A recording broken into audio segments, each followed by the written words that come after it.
तालुका जत जिल्हा सांगली येथील Shri Shivalingeshwar urban cooperative credit society limited गुगवाडचे नवीन वास्तू स्थलांतर. गुगवाड तालुका जत जिल्हा सांगली येथील Shivalingeshwar urban cooperative credit society limited Gugwad तालुका जतचे नवीन वास्तू स्थलांतर करण्यात आले.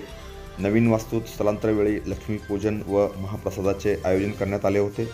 यावेळी सोसायटीचे chairman Pramod Mathpati, vice chairman Appasaheb Gajapgol, सचिव श्रीशैल मारनूर, संचालक राजू रेवूर, राजू अंदानी, सलीम नदाब, रावसाहेब आत्नी, शिवलिंग कोकणी, गंगाप्पा कोकणी, नंदय्या मठपती, सदाशिव अंदानी, महेश अंदानी, श्रीशैल अंदानी, श्रीशैल मधवावी, अप्पया मठपती, अण्णाप्पा अंदानी, दुंडया मठपती, प्रदीप कोंकणी, गंगाधर मगदुम, राजू पोद्दार, महादेव अंदानी, महादेव कुंभार यांच्यासह अनेक सभासद व गावातील मान्यवर मोठ्या संख्येने यावेळी खास करून उपस्थित होते. Press the bell icon on the YouTube app and never miss another update.